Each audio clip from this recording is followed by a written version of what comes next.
नमस्कार दोस्तों, राधे राधे, जय श्री कृष्णा। मैं मोमिता स्वागत करती हूँ आप सबको मेरी यूट्यूब चैनल लेजेंड मोमिता में। दोस्तों कैसे हो आप सब? उम्मीद करती हूँ आप सब बहुत अच्छे होंगे। दोस्तों आज मैं आप सबके साथ साल 2023 ज्येष्ठ संकोष्ठी चतुर्थी व्रत कब है, तो साल 2023 में ज्येष्ठ संकोष्ठी चतुर्थी व्रत की सही तिथि, शुभ मुहूर्त, पूजा विधि, चंद्रोदय का समय, व्रत कथा, महत्व और इस दिन किए जाने वाले कुछ उपाय के बारे में बात करेंगे जिससे आपके ऊपर भगवान गणेश की कृपा हमेशा बने रहे। तो ये जानने के लिए मेरे साथ वीडियो में अंत तक जरूर बने रहेगा। आशा करते हैं ये वीडियो आप सबको बहुत पसंद आएंगे। तो चलिए शुरू करते हैं। वक्रतुंड महाकाय सूर्यकोटि समप्रभा निर्विघ्नं कुरु मे देव सर्वकार्येषु सर्वदा। ओम गण गणपति नमः। गणेश चतुर्थी व्रत भगवान गणेश को समर्पित है और इस दिन गणेश जी की विशेष पूजा की जाती है। पंचांग के अनुसार हर महीने में 2 चतुर्थी आती है, एक शुक्ल पक्ष में और एक कृष्ण पक्ष में। हर महीने में पड़ने वाली कृष्ण पक्ष की चतुर्थी को संकोष्ठी चतुर्थी कहा जाता है, जबकि शुक्ल पक्ष की चतुर्थी को विनायक चतुर्थी कहा जाता है। और ज्येष्ठ माह में पड़ने वाली संकोष्ठी चतुर्थी व्रत को एकदंत संकोष्ठी चतुर्थी के नाम से जाना जाता है। आइए बात करते हैं साल 2023 में संकोष्ठी चतुर्थी व्रत की सही तिथि, शुभ मुहूर्त और चंद्रोदय के समय के बारे में। साल 2023 में ज्येष्ठ माह की संकोष्ठी चतुर्थी व्रत की सही तिथि है 8 मई 2023 अर्थात सोमवार को पड़ रही है और चतुर्थी तिथि का समय शुरू हो रही है, प्रारंभ हो रही है 8 मई शाम 6:19 पर, जो कि इसकी समाप्ति हो गई 9 मई शाम 4:08 पर। और इस दिन चंद्रोदय का समय रहेगा 8 मई रात 10:04 पर। आइए बात करते हैं एकदंत संकोष्ठी चतुर्थी व्रत की महत्व के बारे में। संकोष्ठी चतुर्थी के पावन दिन चंद्रमा के दर्शन का विशेष महत्व होता है। भगवान गणेश की उत्साही भक्तों को मानना है कि विशेष रूप से एकदंत संकोष्ठी चतुर्थी के दिन समर्पण के साथ अपने देवता से प्रार्थना करने से उनकी सभी मनोकामनाएं पूरी होगी और वे एक समृद्ध जीवन व्यतीत करेंगे। संतानहीन जोड़े भी संतान प्राप्ति के लिए संकोष्ठी चतुर्थी व्रत रखते हैं। जैसा कि संकोष्ठी चतुर्थी प्रत्येक चंद्रमा से मनाई जाती है, प्रत्येक माह में भगवान गणेश की पूजा अलग अलग पिता और नाम से भी की जाती है। कुल 13 व्रत है, जिनमें प्रत्येक व्रत का एक विशिष्ट उद्देश्य और कहानी है, जिस व्रत कथा के रूप में जाना जाता है। और इसलिए कुल 13 व्रत कथा है, हर महीने के लिए एक, और आखिरी कथा आदिका के लिए की, जो कि एक अतिरिक्त महीना है जो हिंदी कैलेंडर में हर 4 साल में आता है। आइए बात करते हैं संकोष्ठी चतुर्थी व्रत का महिमा के बारे में। नारद पुराण के अनुसार संकोष्ठी चतुर्थी के दिन व्रती को पूरे दिन उपवास रखना चाहिए और शाम के समय संकोष्ठी गणेश चतुर्थी व्रत का कथा सुनना चाहिए। और संकोष्ठी चतुर्थी के दिन घर में पूजा करने से नकारात्मक प्रभाव दूर होते हैं।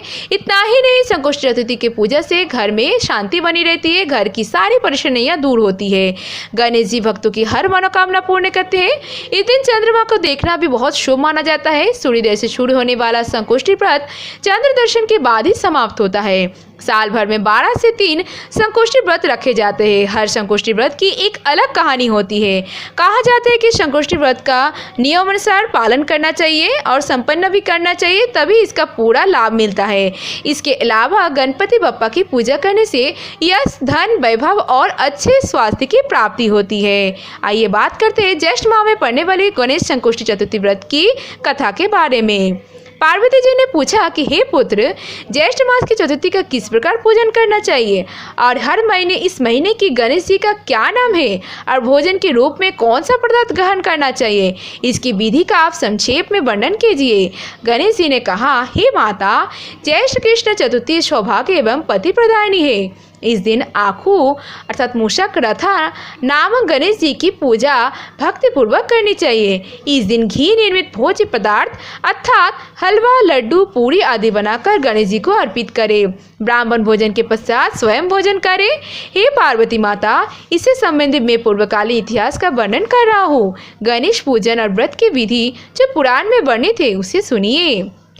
सतयुग में 100 यज्ञ करने वाले एक पृथु नाम का राजा हुए।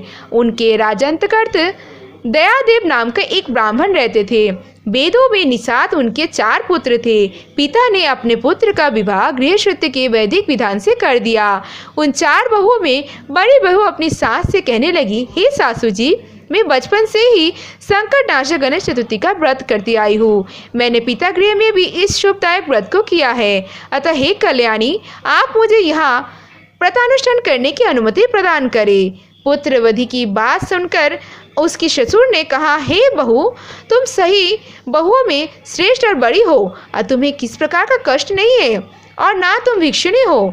ऐसी स्थिति में तुम किस लिए व्रत करना चाहती हो? हे सौभाग्यवती, अभी तुम्हारा समय उपभोग करने का है। हे गणेश जी, ये गणेश जी कौन है? फिर तुम्हें करना ही क्या है? कुछ समय पश्चात बड़ी बहू गर्भिणी हो गई और 10 महीने बाद उसने सुंदर बालक का प्रसव किया। उसकी सास बराबर बहू को व्रत करने का निषेध करने लगी और व्रत छोड़ने के लिए बहू को बाध्य करने लगी। व्रत भंग होने के कारण फलस्वरूप गणेश जी कुछ दिनों में कुपित हो गए और उसके पुत्र के विवाह काल में वर वधू के सुमंगली के समय उसके पुत्र का अपहरण कर लिया। इस अनहोनी घटना से मंडप में खलबली मच गई। सब लोग व्याकुल होकर कहने लगे, लड़का कहाँ गया? किसने अपहरण कर लिया? भारतीयों द्वारा ऐसे समाचार पाकर उसकी माता अपने ससुर दयादेव से रो रो कर कहने लगी, हे ससुर जी, आपने मेरे गणेश चतुर्थी का व्रत को छुड़वा दिया है, जिसके परिणाम स्वरूप ही मेरा पुत्र गायब हो गया है। अपनी पुत्रवधू के मुख से ऐसी बात सुनकर ब्राह्मण दयादेव बहुत दुखी हुए। साथ ही पुत्रवधू भी दुखित हुई। पति के लिए दुखित पुत्रवधू प्रति माह संकटनाशक चतुर्थी का व्रत करने लगा। और एक समय की बात है कि एक वैद्य और दुर्बल ब्राह्मण भिक्षाटन के लिए इस मधुर भाषिणी के घर आया। ब्राह्मण ने कहा कि हे बेटी, मुझे भिक्षा स्वरूप इतना भोजन दो कि मेरी क्षुधा शांत हो जाए। इस ब्राह्मण की बात सुनकर उस धर्मपरायण कन्या ने उस ब्राह्मण का विधिवत पूजन किया। भक्ति पूर्वक भोजन करने के बाद उसने ब्राह्मण को वस्त्रादि दिए। कन्या की सेवा से संतुष्ट होकर ब्राह्मण कहने लगा, हे कल्याणी, हम तुम पर प्रसन्न हैं। तुम अपनी इच्छा के अनुकूल मुझसे वरदान प्राप्त कर लो।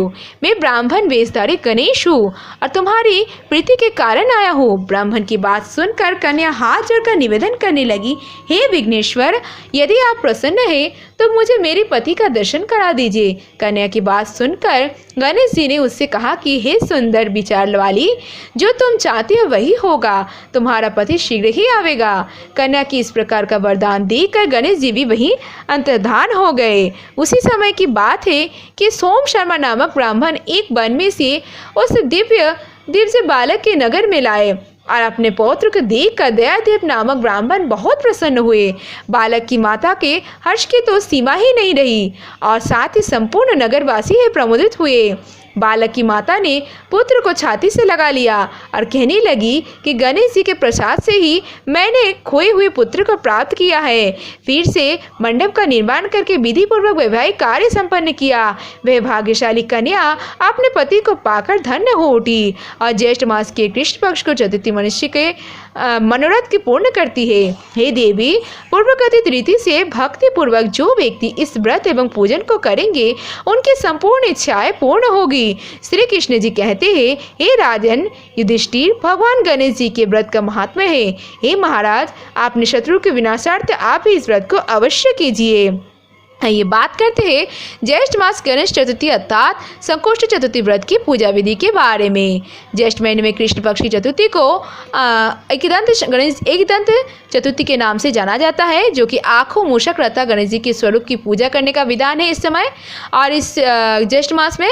और प्रातःकाल उठकर स्नान कर गणेश जी के सामने दोनों हाथ जोड़कर मन ही मन इस व्रत का संकल्प कर इस प्रकार कहे, हे एकदंत मूषक रथा गणेश जी, मैं चतुर्थी व्रत को करने का संकल्प करता हूँ या करती हूँ।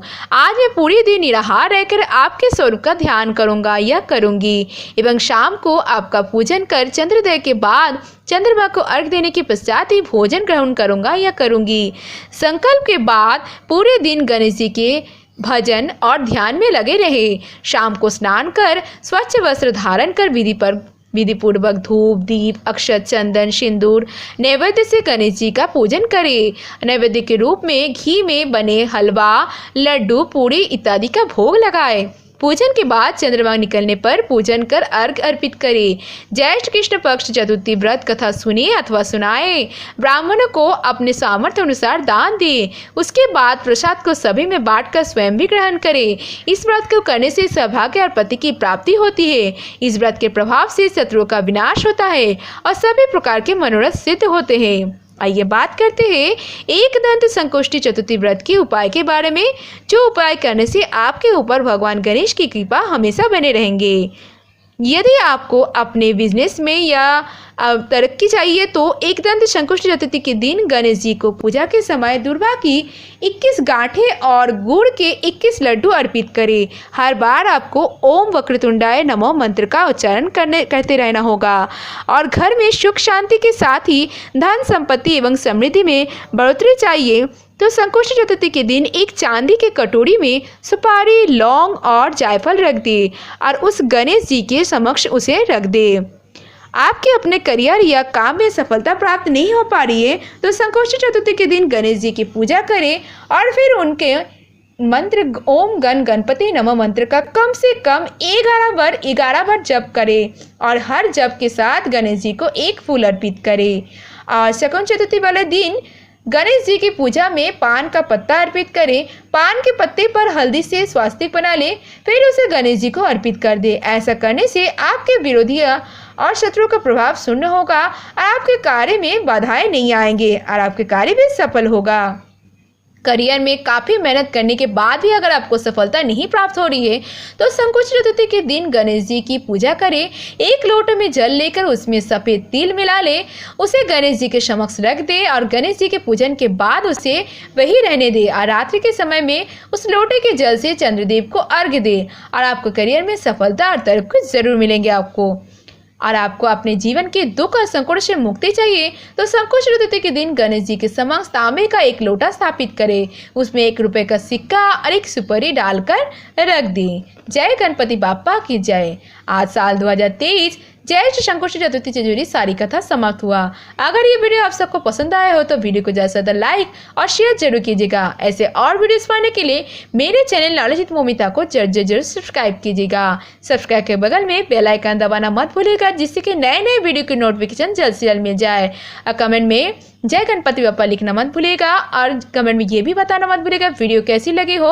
आप मुझे फेसबुक और इंस्टाग्राम में फॉलो कर सकते हैं। मेरे फेसबुक और इंस्टाग्राम लिंक डिस्क्रिप्शन बॉक्स में दिया गया है, आप चाहे तो चेक कर सकते हैं। आज के लिए इतना ही, मैं मिलूंगी नेक्स्ट वीडियो में, तब तक के लिए tata bye, thanks for watching, Radhe Radhe, जय श्री कृष्णा।